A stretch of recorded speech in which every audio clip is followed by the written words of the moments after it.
The second gunshot is still echoing when the scout drops to his knees. Dust hangs in the air. Flies gather fast. A small body lies half buried in loose dirt, one arm twisted under him. The boy coughs and spits red into the sand. The scout presses a hand to the child's chest. It rises. Barely. He leans close. Stay with me. The boy's eyes flutter but do not open. Don't let them see. His voice is thin as thread. Who? The scout asks. The boy swallows and winces.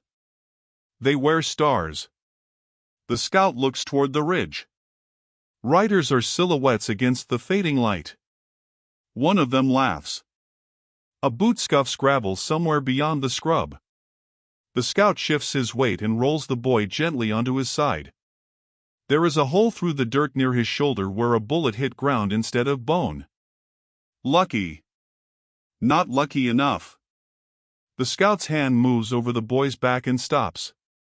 The shirt is burned through in a neat circle. He pulls the fabric aside. The skin beneath is scarred in the shape of a cattle brand. The mark is old but angry. He knows that crest. Everyone does. It belongs to the governor's ranch family, stamped on cattle, barns, and men who forget their place. A glint catches his eye. A sheriff's badge lies in the dirt, half covered, as if it fell in a hurry. The metal is smeared with blood that is not the boy's. The scout stares at it for a long second. He hears boots again, closer now. The boy's fingers twitch and grab his sleeve. They'll come back, the child whispers. The scout does not look at him. He keeps his eyes on the ridge. Not tonight. He pulls a saddle blanket from his pack and wraps the boy tight.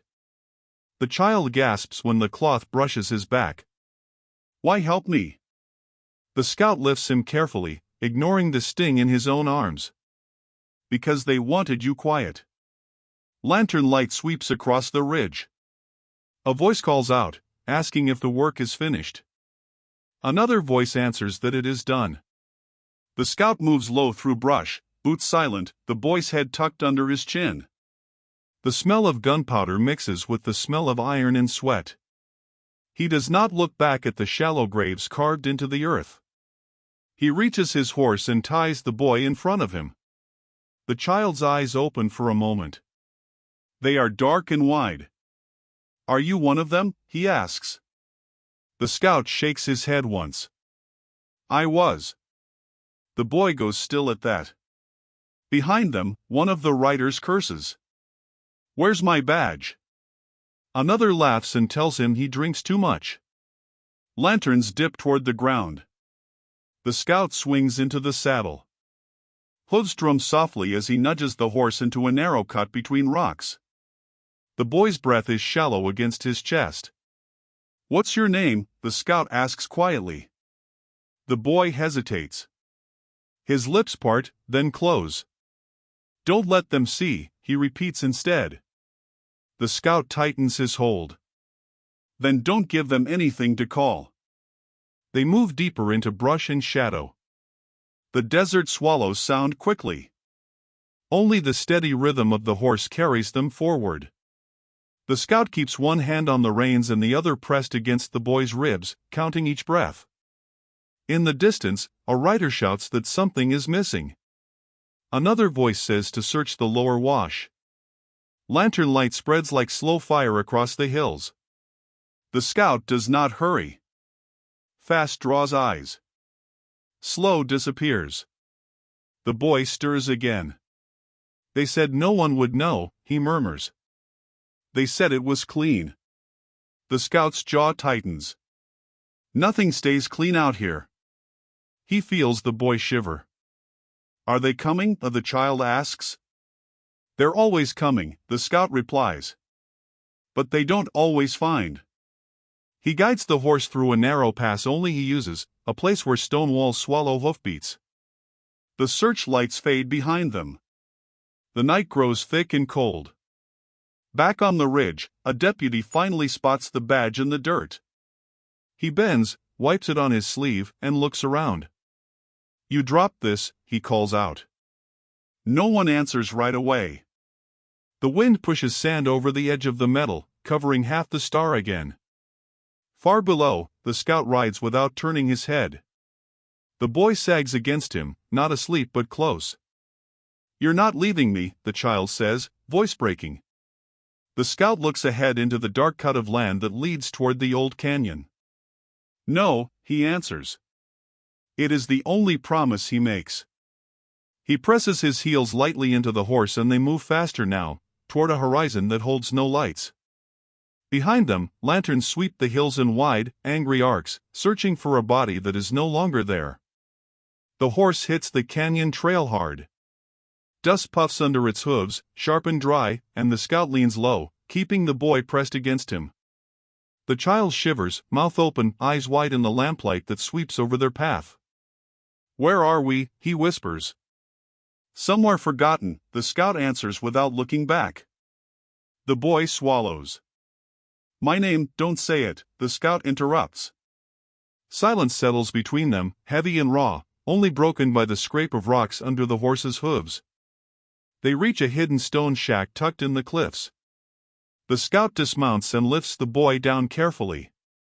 He places him on a threadbare mattress inside. The room smells of mildew and old wood. He unwraps the saddle blanket and kneels, inspecting the boy for new cuts, scratches, bruises. The child flinches at the touch. "It's okay," the scout says. "I'm not going anywhere." The boy doesn't respond. He curls up on himself. The scout pulls the bloodied shirt from his pack and tosses it onto the fire pit in the corner. Flames catch the edges. Smoke curls toward the ceiling. The boy watches, silent, and finally breathes out. Outside, the desert is quiet, but in the distance, a radio crackles from town. The governor's voice floats across the static, measured, certain. "No survivors," it says. The scout doesn't flinch. The boy presses his hands to his ears. "Lies," he whispers. "They said no one lived." The scout nods once. "They forget things sometimes," he says, brushing the boy's hair back. "They forget they left someone behind."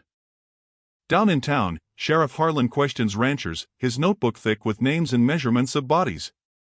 "You sure the body count's clean?" he asks. "Clean enough," one rancher replies, eyes darting. "And the kid?" Harlan presses. "Buzzards'll take him," the other says. Harlan frowns. His hand taps the notebook nervously. "Someone interrupted the work," he mutters, turning to leave. In the canyon, no one knows he spoke, no one knows he even suspects. The scout sits by the boy in the shack, checking the fire. "You know how to answer if someone asks who you are?" he asks. The boy shakes his head. "I don't answer," he says. The scout presses his hand to the child's shoulder. "If they push?" The boy repeats, "I don't answer." He flinches at every scrape of rock outside, every whisper of wind across the stones. Shadows stretch long over the walls, and he mutters about a well filled with bodies, a well that waited for him. The scout does not question. He only listens, silent, his mind measuring the distance between him and the ridge. Later, the boy wakes in the middle of the night, sweat on his brow, clutching at the scout's sleeve. "The well again," he says. "I saw them fall in." The scout tightens his grip on his shoulder. "They're gone," he says. "You're still here." The boy's eyes fill with tears. He whispers about the faces, about the sound of water rushing over stone, about voices calling his name from underground. The scout rocks him gently. "Nothing down there matters tonight," he murmurs. "You're above it now." The boy nods but doesn't sleep. Outside, Harlan's deputies find the missing badge. They dig it from the dirt where it had been kicked aside. "Looks like it was taken," one says. Harlan examines it, the metal cold in his hands, the insignia still sharp against the worn surface. "Someone interrupted the work," he says again. His eyes narrow. "Someone wants to make trouble." The deputies shrug, unsure. Harlan slides the badge into his coat pocket. A storm of suspicion has begun, quiet but heavy.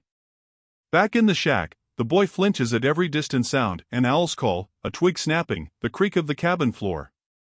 The scout sits beside him, keeping watch. "You can't tell anyone," he says. The boy nods. "I won't," he whispers. His voice is small but firm. "Promise me," the scout says. "I promise," the boy replies. The bond, thin and fragile, begins to anchor him. Morning comes without sun, only a pale wash over stone. The scout checks the perimeter, horse tethered to a boulder. "Ready?" he asks. The boy nods. The wind moves cold through the canyon. Every shadow is a whisper. He tightens the straps on the boy's small pack, making sure it sits firm against his back. "If anyone asks, we're just passing," he says. The boy's eyes follow the ridge. "Do they come today?" "Not today," the scout answers. "We move when they're blind." They move through narrow rock passages, the boy clutching the scout's hand at every drop-off. His breathing quickens. "I remember them," he says softly. "The men, and the fire, the well." The scout doesn't comment. He keeps walking, letting the boy spill memories without interruption. "I saw the water rise. I heard voices," the boy says. The scout leans close. "It's over now," he says. "We're above it. Nothing below matters." Harlan rides out at first light, deputies behind him, questioning ranchers again. "Tracks here," one says. "Fresh." Harlan studies the dry wash with narrowed eyes. "Someone left in a hurry," he says. The horse shifts beneath him. The wind sweeps over the canyon floor. Harlan doesn't know what he's looking for. He only knows it isn't gone. The boy flinches again, voice low. "I dreamed it. The well, they pulled me down." The scout grips his shoulder, grounding him. "You're still breathing," he says. "Still above the dirt." They reach a small stream, dry at the edges, stones sharp underfoot. The boy kneels beside it, running fingers through dust and grit. He says nothing, only watches the waterless channel. The scout keeps one hand on him, one on the horse, watching the cliffs, listening for horses, for voices, for any sign. Evening comes. The wind picks up. Lanterns flicker far above, from the ridge. Harlan's men search slowly, methodical. The scout crouches low in shadow with the boy pressed against him. "Why me?" the child whispers. The scout does not answer at once. "Because they left you," he says finally. "And someone has to remember." The boy nods. He repeats the words quietly to himself, mouth moving like he's learning to speak again.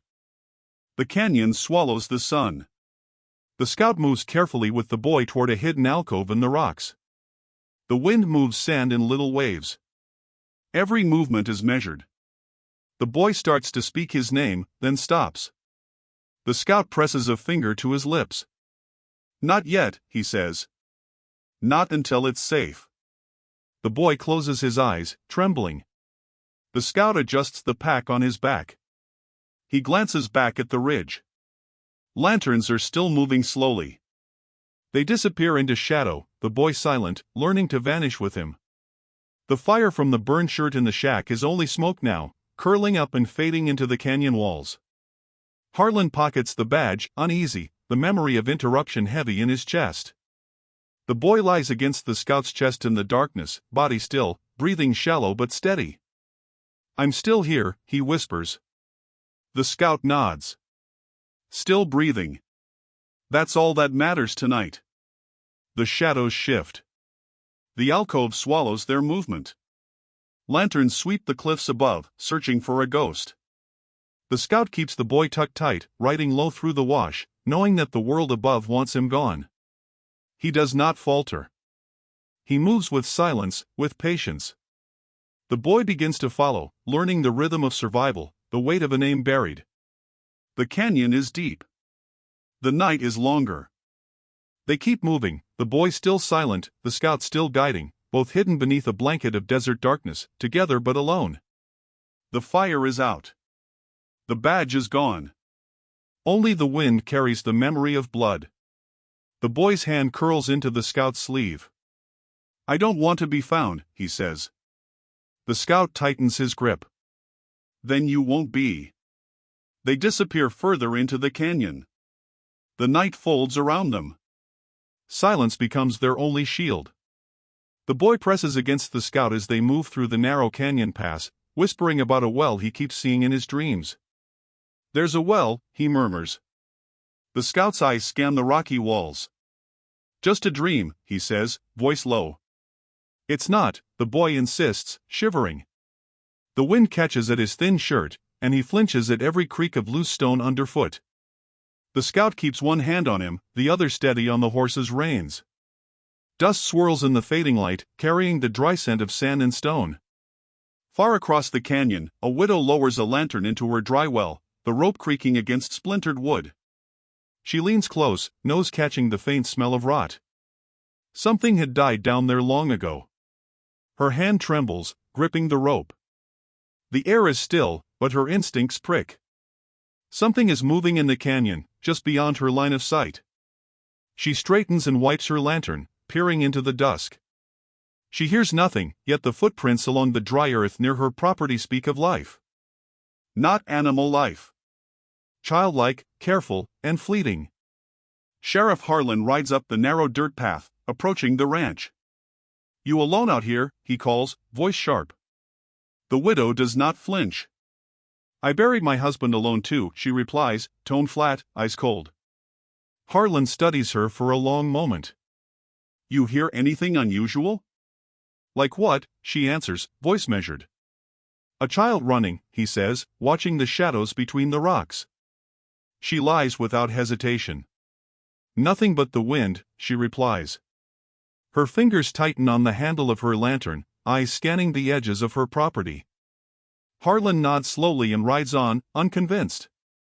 That night, the woman moves cautiously along the perimeter of her property, following distant hoofprints that crunch lightly over the dry earth. Smoke curls in the distance, rising from a hidden canyon. She does not approach, only watches from the ridge, firelight reflecting off her tense face. Her jaw tightens. Her fingers brush against the revolver at her hip. They left someone alive, she whispers to herself. The thought carries weight. It ignites something dormant in her chest. Something that had slept through her grief, her husband's death, the erasure of families in the governor's name. Inside the canyon, the boy's small hands grip the scout's sleeve tightly. His eyes dart between shadows. Do you hear them? He whispers. The scout shakes his head. Nothing tonight, he says. Nothing that matters. The boy presses closer, voice trembling. The well, it waits for me. The scout pauses, listening to the sound of the wind through narrow rock corridors, listening to the distant night. He does not speak. He only keeps moving, steady, slow, guiding the boy through the maze of stone and dust. The widow crouches low on a ridge, watching the smoke drift toward the sky, twisting like a dark ribbon. She imagines the boy, alone, bruised, half-buried. She imagines the men who left him, who thought death would claim him. Her lips tighten. Not this time, she murmurs. Her hand brushes the revolver, testing the weight. A plan begins to form. Quiet. Careful. Patient. She will find out who is alive and make them pay for every wrong they've done. The boy shivers again and whispers to the scout about voices in the dark, about water rising in a well that smells of death. The scout adjusts the blanket around him, tightening it so the wind can't reach him. It's just dreams, he says. You're still breathing. The boy's chest rises quickly. He nods but does not speak his name. The scout knows the weight of names in this land. One wrong word and they are dead. He presses a finger to the boy's lips. Not yet, he whispers. Not until we are safe. The boy closes his eyes, trusting him despite everything. The widow watches the canyon until the smoke disappears into darkness. She imagines the boy's small face, covered in dust and sweat. Her hand tightens on the revolver. The sheriff's men are elsewhere, distracted by rumors and false trails. She moves quietly through the shadows, keeping low, following the tracks she spotted near the edge of her property. She does not intend to meet them yet. She only intends to know. To watch. To remember that someone survived, that the truth was not buried. The scout leads the boy deeper into a narrow cut between rocks, where moonlight barely touches the sand. "Why do you follow me?" the boy asks quietly. The scout does not answer. He only moves. The boy's hands clutch at his sleeve. "Are they close?" "Always close," the scout replies. "But they don't always see." The boy nods, trying to memorize the rhythm of survival, the weight of staying silent. Every sound is a potential threat. Every shadow a promise of danger. The widow returns to the edge of her property, keeping her lantern low.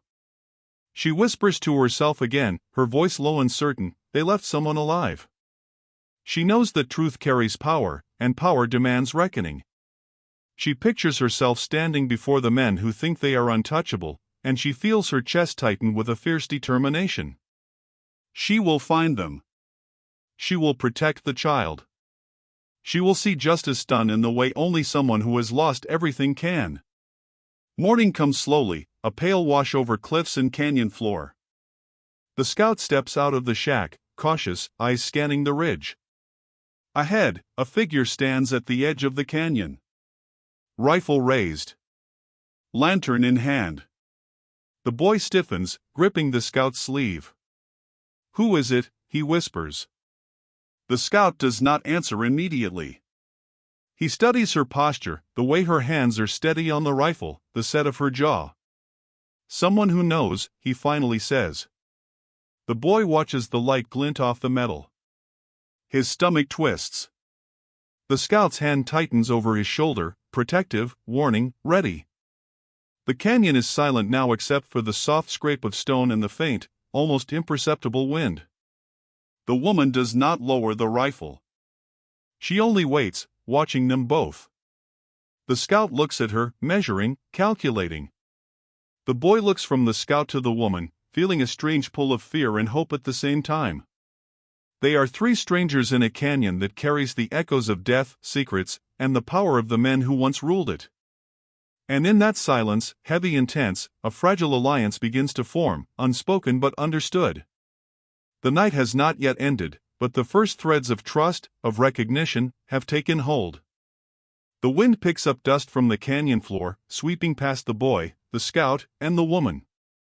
Shadows stretch long across the rocks, moving like slow ghosts. The child swallows against fear and uncertainty, his hands tightening on the scout's sleeve. The woman does not lower her weapon. The scout keeps moving slowly forward, a shadow among shadows, leading the boy without revealing anything about their past, about his name, about the dangers still waiting. Each step is careful.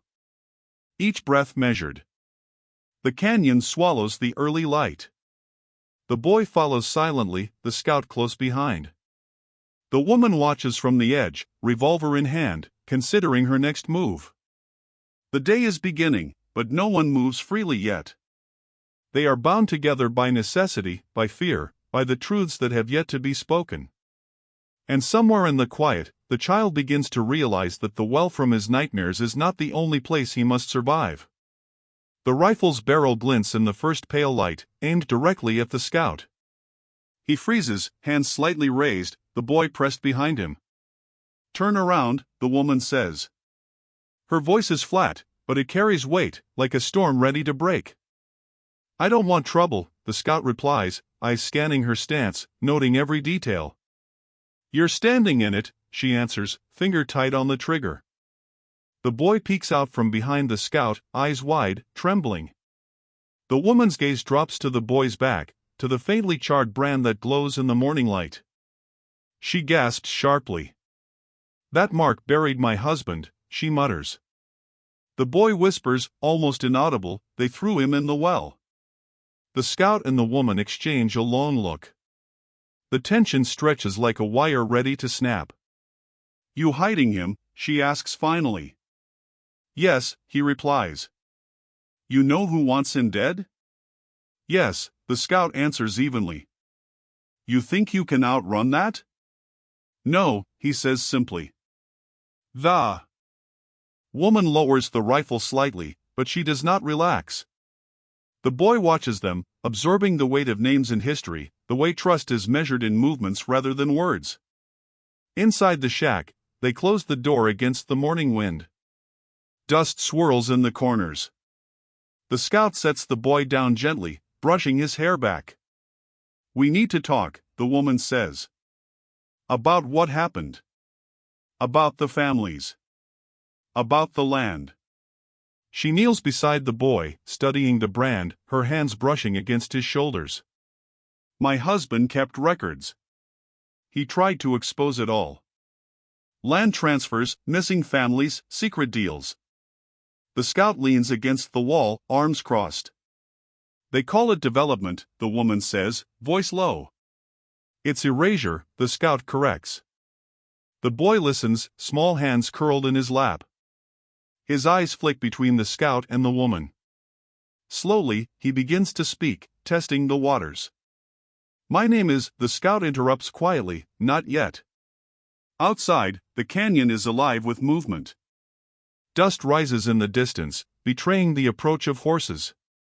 Deputies from the sheriff fan out over ranch lands, questioning neighbors, scanning every ridge and dry wash. Harlan spreads maps across a rock, finger tracing the narrow canyon paths. Canyon's got fresh tracks, he mutters to himself.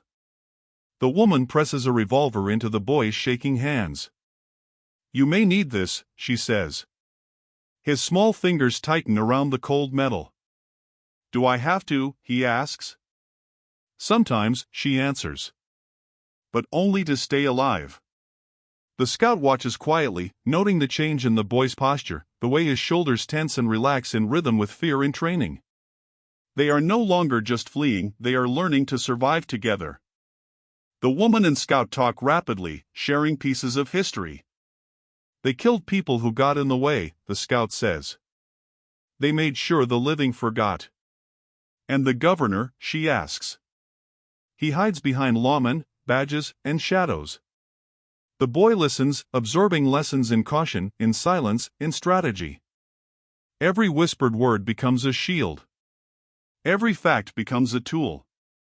The canyon walls echo softly, carrying the weight of secrets long buried. Night comes. The deputies reach the base of the cliffs, still searching. Lanterns bob in the distance. The scout checks the boy's gear, makes sure the revolver is secure. Remember what I told you, he says. If someone asks who you are. The boy nods. I don't answer. If they push? I don't answer. Their voices are low but firm. Training in silence is a language of survival. The woman paces quietly, checking lines of sight, noting paths the deputies might take. She thinks of her husband, the way he kept records, the way he tried and failed to stand against the corruption that claimed so many lives. Her jaw tightens. She feels fury rising, controlled and precise. They think this land is theirs, she murmurs. We'll show them it isn't. The scout glances at her, noting the fire in her eyes. They do not speak it aloud, but an unspoken understanding forms. They will face the state together. Inside the shack, the boy fidgets with a piece of string, threading it through his fingers. Are they coming? He whispers. Always, the scout replies. But not tonight. The woman crouches beside him, hand brushing the hair from his forehead. You're not alone, she says. Not anymore. The boy nods, still uncertain, but the warmth of trust begins to take root. Outside, deputies question ranchers again, unaware that their quarry is steps away, hidden in plain sight. Lanterns move in waves across cliffs and washes. Harlan studies each shadow, each rock outcrop. Someone's lying, he mutters. Someone left alive. The scout listens from the shack, knowing Harlan is close but not close enough.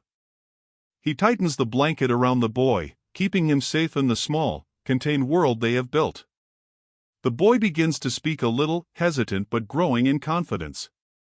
I saw them burn the land, he says softly. I saw, the scout nods, encouraging silence when needed, guiding speech when safe. The woman takes a sheet of old paper from her pack, showing him a drawing of the well, the lands, the burned properties. This is why you must stay quiet, she explains. But also why we will fight. The boy studies the paper, tracing lines with small fingers, absorbing shapes and history. Night deepens. The deputies camp at the canyon entrance, unaware of the three within. Lanterns flicker over rocks and dirt. The scout teaches the boy to listen, to sense danger, to read the rhythms of the world around him. Every shadow tells a story, he says. Every sound matters. The boy nods, memorizing the cadence, learning to live in the quiet, learning how to survive in a world that wants him dead. The woman checks the perimeter again, revolver in hand, eyes scanning the edges of their small territory. They think the world belongs to them, she says quietly. It doesn't. Not anymore. The scout nods. We'll make sure of that, he replies. Their eyes meet briefly, an understanding forming. They are no longer separate. They are three against the state, bound by survival, by secrecy, and by the need for justice. The boy curls into the scout's chest, tired but alert, still clutching the revolver. The wind moves through the canyon, carrying the scent of dust, smoke, and distant fire. Lanterns bob in the distance, searching. The woman lowers herself behind a rock, still watching, still ready. The scout and the boy remain quiet, breathing in rhythm, listening, waiting. The night is heavy but controlled. Shadows stretch, cliffs hold their silence, and for the first time since the massacre, the boy feels the faint stirrings of safety, fragile and precious. He does not yet speak his name. The scout does not ask. The woman does not demand. They move together in that silence, each step measured, each breath a promise, each glance a warning. The canyon is deep, the world is dangerous, but for now, they are together, hidden, surviving, learning the weight of trust, and preparing for what comes next. Hooves thunder across the canyon floor before dawn. The scout crouches behind a low boulder, the boy pressed against his chest. Inside. Stay quiet, he whispers. The child nods, eyes wide, gripping the scout's sleeve like a lifeline. Dust kicks up as horses round the far ridge, lanterns bobbing, shadows long and tense. Sheriff Harlan steps into the clearing, boots crunching gravel, eyes scanning for movement. You're a hard man to find, he says, voice rough, sharp with accusation. Recognition passes between them, silent but loaded with years of unspoken knowledge. You left payroll without notice, Harlan says, stepping closer, hand resting near his pistol. I left blood, the scout replies evenly. The boy trembles against him, staring at the two men like he is the fault line beneath their anger. Harlan's jaw tightens. You brought this on yourself, he says. The woman steps from behind cover, revolver ready. He's a child, she fires back. Her voice cuts through the tension, sharp and immediate. Dust swirls in the canyon as the scout grips the boy tighter. Gunfire erupts. Sparks from metal on stone. Echoes bounce off the canyon walls. The boy flinches, pressing his face into the scout's chest. The scout fires carefully, wounding a deputy who lunges from cover. Another deputy falls back. You think hiding him saves him? Harlan shouts. The governor owns this land. The scout's eyes flash, calm and deadly. Not the dirt under it, he replies. Every word is deliberate, measured. Every movement is trained. They retreat deeper into a mine shaft carved into the canyon wall, narrow and dark. The boy's small hands clutch the scout's arm. It's okay, the scout says. You're safe for now. Shadows dance on the walls from the lantern light left behind by Harlan's men. The air smells of stone, dust, and something older, graves and forgotten work. The scout presses the boy against a ledge, crouched low, listening. Do you always find trouble? The child whispers. Trouble finds us, the scout says. We just move faster. The woman follows, eyes scanning the walls, revolver raised. Who are they? The boy asks. Men who follow the governor, she says. They don't care who gets hurt. The scout nods, silently acknowledging her words. He moves closer to the boy. Remember what I told you, he says. If anyone asks who you are? I don't answer, the boy says quickly. If they push? I don't answer. The canyon shaft swallows their words, keeps them safe in shadows. Harlan moves cautiously, deputies whispering behind him. He's in there somewhere, Harlan mutters. The scout, the child, maybe both. He steps over rocks and broken wood, scanning for signs. The scout watches from the darkness, noting every movement, every sound. The boy's breathing is shallow but steady. You ever kill? The boy asks quietly. The scout hesitates. Only to survive, he says. The boy nods, absorbing the lesson, learning what survival demands. The woman moves closer, brushing dirt from the boy's hands. You need to remember this, she says. Every sound, every shadow. They follow, but they cannot see everything. The scout tightens his grip on the revolver at her side, ensuring she is ready if Harlan's men press too far.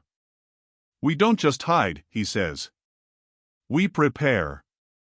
The boy watches her carefully, learning that courage is measured in restraint and precision. Harlan's men split into pairs, moving slowly through the canyon floor. Lanterns swing in arcs, cutting through dust and darkness. One deputy freezes, spotting a shadow. A gunshot echoes off the rock. The scout fires again, careful and controlled. Dust explodes as the bullet hits stone near the deputy's foot. He jumps, heart racing, eyes wide. He's too fast, one mutters. Harlan's face tightens. Get him, he orders. Get all of them. The scout leads the boy further into the mine. Water drips from the ceiling. Rocks are loose underfoot. Every step is deliberate, measured, silent. The boy follows, trusting instinct, trusting the scout. I can hear them, he whispers. Good, the scout replies. Let them hear. They won't follow where we go. Shadows stretch across walls, carrying shapes of memory, danger, and ghosts. The scout pauses, listening to the echo of Harlan's commands. He murmurs a warning. Soon, we'll have to fight smart.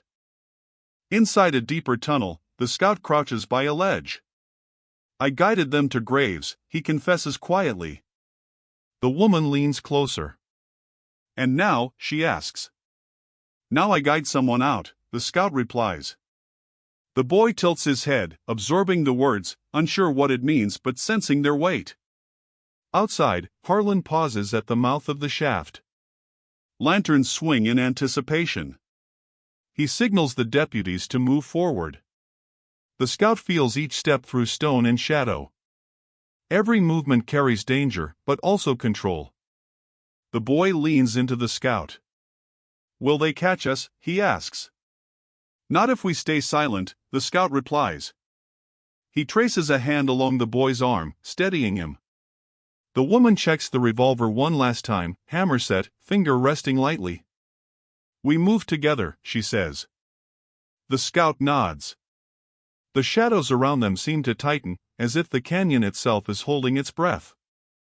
Hours pass like moments. The boy practices listening, echoing footsteps, whispers against stone. I hear them, he says. Good, the scout whispers. And if they come closer? We disappear, the boy replies, repeating what he has learned. The woman watches him, expression softening despite the tension. You're learning fast, she says. The scout nods without speaking. Words are dangerous, actions teach better. In the darkness, the boy finally whispers his name, a fragile sound that echoes off rock walls. The scout freezes. The woman stiffens. The name matches the governor's surname. The boy looks at them, expecting fear, judgment, or confusion. The scout squeezes his shoulder. "It's okay," he says. "You are still breathing. That's all that matters." The woman exhales slowly, tension easing into resolve. "Then we move forward," she says. Together, the three of them navigate the dark mine shaft, bound by necessity, by secrecy, and by the knowledge that their fight has only just begun. The night carries on. Harlan's men search the canyon with frustrated curses, unaware of the shadows that have already swallowed their quarry. The scout teaches the boy how to sense danger, how to read space, how to hear what is not said. Every echo, every drop of water, every scrape of stone is a lesson. The woman watches, protective, ready. The child learns, listening, following, growing under the weight of the canyon and the unspoken pact that binds them all. By the time the first gray light of dawn seeps into the shaft, the three of them have moved deeper than any pursuer can reach. The boy curls against the scout, his small form steadying with each step. Shadows stretch behind them, the sound of hooves and shouts fading. The scout guides, the woman guards, the boy learns to move and breathe and survive. Outside, Harlan clenches his fists, realizing he may have underestimated the scout, the child, and the woman who refuses to yield. Inside the mine, the name the boy carries is heavy, dangerous, but now it is also a shield, a secret, and the first spark of power in a world that has tried to erase him. Silence presses heavy in the mine shaft. Dust motes float in the faint morning light filtering through cracks in the rock. The boy's name hangs in the air, sharp and dangerous. He curls into the scout's chest, small and trembling, voice barely a whisper. I'm Blood." The woman stiffens, eyes widening. "Your blood," she repeats, her voice flat but trembling. "I didn't know," the boy says, voice breaking. His small hands clutch at the scout's coat. "They killed my mother," he whispers, tears spilling over, bitter and raw. The scout grips his jaw tight, letting the boy cry, letting the air carry away the fear and horror of what has been hidden for so long. The woman kneels beside him, one hand on his shoulder. "They don't kill strangers," she says, voice low, measured. "They erase family." Every word lands heavy, like stone on stone. The boy swallows, nods, and looks up at both of them with a mixture of trust and fear. He is learning, painfully, the weight of inheritance, of blood, of vengeance waiting to be claimed. Plans begin forming in the quiet. The scout leans against the wall, arms crossed. "You go public?" he asks the woman. "They'll bury us," she says, voice steady. The scout nods slowly. "Then we dig first," he says. Her eyes narrow.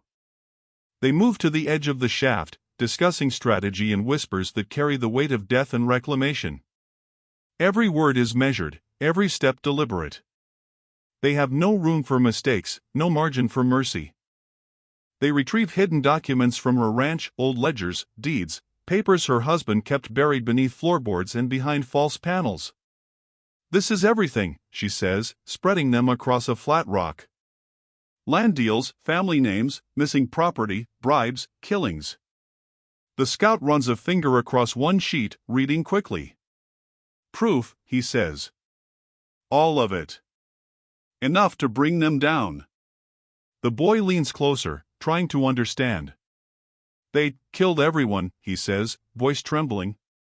"They thought they could bury us all." Outside, Sheriff Harlan reports to the governor. "The scouts involved," he says, urgency in his tone. "Kill them all," the governor orders without hesitation. The echo of the command reverberates across empty offices and polished floors. Men gather weapons, ready to enforce orders with brutality. The power structure trembles but clings desperately to the illusion of control. Inside the canyon, the trio prepares. The scout tightens straps on weapons, checks the boy's small revolver. "Remember your position," he says. "Stay low. Move only when I say." The woman checks a rifle, loading it carefully, eyes scanning every line of sight. Flames reflect in their eyes from a small fire they've kept for warmth, symbolic of the destruction waiting to be unleashed. No more running, the woman says, voice firm. Tonight, we end this. The boy swallows hard, trying to steady shaking hands. I can help, he says quietly. The scout nods. You already have. By surviving. By remembering. By trusting. He presses a hand to the boy's shoulder. The boy looks between the two adults, understanding the gravity of the moment, the weight of inheritance he has never wanted but cannot escape. The trio rides toward town at dusk. Horses' hooves strike dry ground, stirring dust that glows in the last rays of sun. Flames flicker behind them as the woman burns her house, a signal of defiance, of irreversible action. Smoke twists into the sky, carrying the scent of destruction and liberation. No more hiding, she says, voice resolute. The boy's eyes reflect the fire. It's ours now, the scout murmurs. They move silently toward the courthouse, the documents heavy in their packs, proof of murder, land theft, and corruption. Shadows stretch long, lanterns in town preparing to intercept them, unaware that the shadows hold truth and vengeance. The scout glances at the boy. Stay close, he whispers. The boy nods, gripping the small revolver, learning how fear can be a weapon, how silence can be armor. Inside the courthouse, deputies are positioned, tense, waiting for any sign of movement.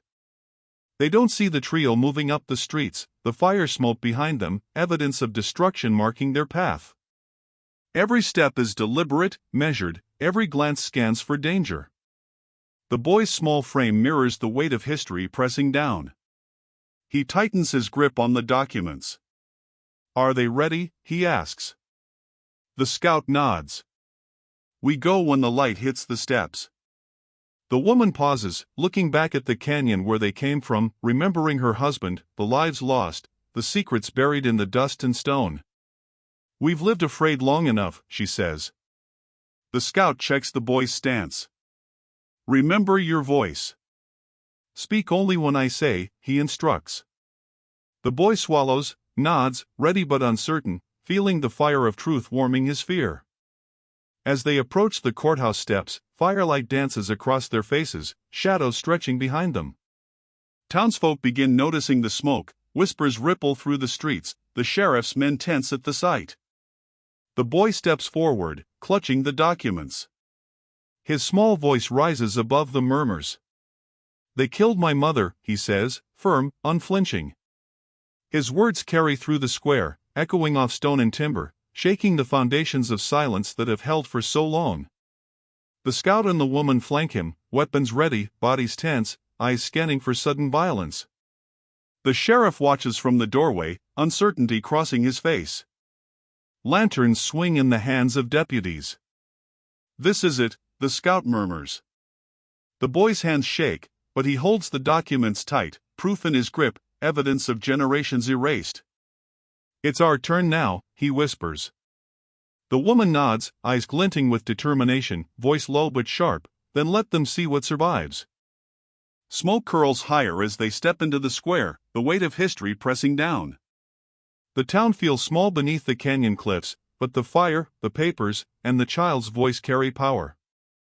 Every shadow trembles. Every whisper holds fear. The governor's legacy, long untouchable, begins to crack. The scout presses close to the boy, protective, steady, guiding him as the first moves of rebellion begin. The night carries them forward, each step a promise, each breath a warning. The boy looks at the courthouse doors, at the faces of men who believe themselves untouchable. He swallows, heart pounding, and repeats the name he was never allowed to speak. The scout grips his shoulder. It's yours to say, he whispers. The woman steps forward beside him, revolver at her side, eyes burning. We finish what was started, she says. The boy nods.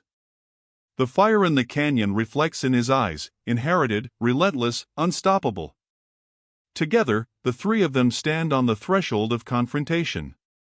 The shadows of death, power, and corruption meet the light of truth, and the first sparks of change ignite in the square.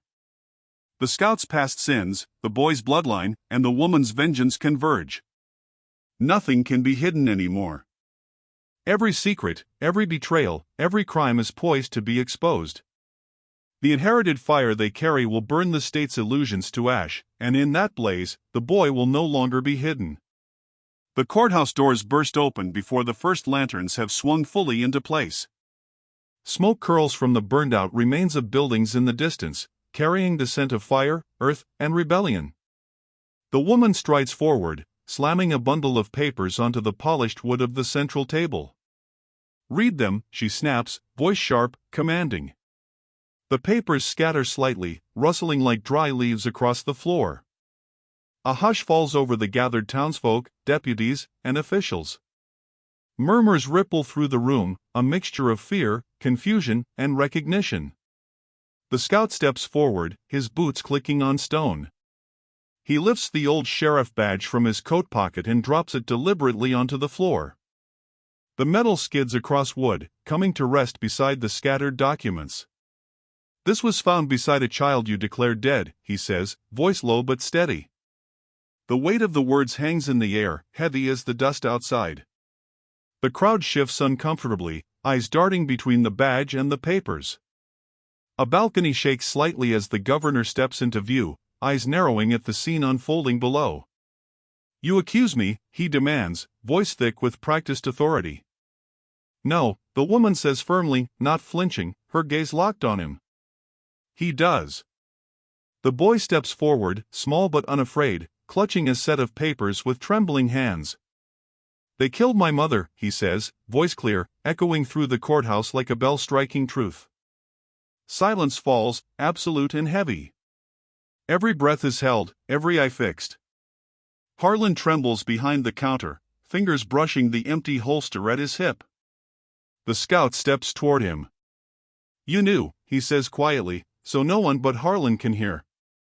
The sheriff swallows hard, face pale. "I followed orders," he stammers. "You pulled triggers," the scout says, voice rising slightly. "You think truth saves you?" "It saves him," the scout finishes. Harlan's hands tremble. The deputies glance at each other, uncertainty creeping into their posture. Dialogue erupts, fast and sharp. "You let them live," one deputy says, disbelief cracking his voice. "You obeyed the wrong side," another fires back. The crowd begins to murmur, tension building. The woman points toward the governor. "This is why you're afraid," she says. "Because they tried to erase him." The boy lifts the papers higher. "All of it," he shouts. "Every lie. Every death. Every family stolen. You can't hide it." The governor's hand twitches toward his holster. Time slows for a heartbeat. Lanterns swing in the deputy's hands, catching the polished metal of guns. "Stop," Harlan shouts, uncertain, torn between law and fear. One deputy lowers his weapon slightly. Then another follows. The crowd leans forward, sensing the tipping point. Eyes that once looked fearful now glance toward courage. The courthouse floor hums with tension, with the weight of truth pressing against centuries of silence. The governor curses, stepping down from the balcony, pistol drawn. The scout's hand tightens on his own weapon. "Not today," he says softly, but firm. The boy steps closer, raising one trembling hand to point at the governor. "Look," he says. "See what you've done." The woman moves beside the boy, revolver steady, eyes locked. "We're done hiding," she says. Her voice cuts through the tension like a knife, sharp and undeniable. Harlan stares, body rigid. "Do it," whispers one of the deputies. Another shakes his head. The governor's eyes flash with panic. His hand wavers on the pistol. Harlan hesitates, then acts. Gunfire cracks sharply in the stillness, echoing through the stone halls. The governor falls, staggering backward, blood dark on his clothes. The badge slides across the floor, spinning to a stop at the base of the steps. Dust rises where it lands. Silence follows. The boy stares at the fallen figure, eyes wide but emotionless. "It's over," he whispers. The scout crouches beside him, hands firm on his shoulders. "Not quite over," he says. "But the first part is done." The woman surveys the room, eyes sweeping over deputies, townsfolk, and the shattered authority of the governor. "No more lies," she says, voice low but unyielding. "No more hiding. No more fear." The crowd begins to stir. Some speak softly, unsure. Others murmur, finally daring to acknowledge what has been hidden. A deputy steps forward, lowering his weapon completely. "It's true," he says, voice cracking. We were told the boy was dead." The scout's eyes sweep the room, noting every subtle shift, every hesitation. Power is changing hands, quietly, imperceptibly, and the balance tilts toward truth. Rapid-fire exchanges erupt between former allies of the governor. "Why didn't you stop it?" one asks. "We followed orders," another cries. "Orders were lies," comes the reply. The crowd listens, absorbs the fracture forming before them. The sheriff lowers his gaze, realizing the impossible weight of complicity. The boy lifts his chin slightly, repeating the words he has been carrying inside. "They killed my mother," he says again, louder. Every syllable lands, a hammer against stone, a mark against silence. The scout kneels beside the boy, voice quiet but firm. "Remember this," he says. "Truth matters more than fear." The woman steps forward, authority solid, her presence commanding the room. "We will rebuild," she declares. "We will reclaim what's ours." The boy watches, wide-eyed, beginning to understand the power of speaking, the weight of legacy, the fire inherited from those who refuse to surrender. Outside, the smoke from burned homes curls into the sky. Lanterns dim and flicker. The badge remains on the courthouse floor, symbol of broken authority and the shift of power. Townsfolk begin whispering, sharing fragments of truth, pieces of hidden history finally emerging from shadow. Deputies look at one another, questions unspoken but understood. They are caught between fear and conscience, caught in the aftermath of exposure and the promise of justice. The governor lies bleeding, authority shattered, body unmoving. The boy steps closer, small hands shaking, eyes focused, emotion restrained but weighty. He glances at the scout and the woman. "What now?" he whispers. The scout kneels, hands brushing dirt from the boy's sleeve. "We survive," he says. "We finish what we started." The woman looks over the crowd, eyes blazing. "We will no longer live in fear," she says. "And no one else will either." The room settles into uneasy quiet, punctuated by the occasional murmur or shifting footstep. The scout straightens, one hand on the boy's shoulder, the other near his weapon. The boy's breathing steadies. The woman moves to the steps, lantern in hand, eyes scanning the horizon. Outside, smoke curls higher, mingling with dawn. The badge lies at the boy's feet, a reminder of lies uncovered and justice claimed. The sheriff watches, powerless and uncertain. Deputies murmur, townsfolk whisper. The boy finally looks up, understanding that he is no longer hidden, that truth has weight, and that the power structure he was born into is no longer untouchable. The fire, the documents, the courage of those who refused to hide the inherited power rests now in their hands. The scout kneels one last time beside the boy, gripping his shoulder. "You saved yourself," he says softly. "Now it's time to live in the open." The woman steps down from the courthouse, resolute, ready to lead. Outside, the first rays of sun touch the badge, the dust, the broken steps. Shadows recede. The boy breathes in, small hands clenched, ready to take his place in a world that will finally see him. The legacy of truth, blood, and fire will carry them forward. The courthouse square is quiet now, but the story, his story, has only begun.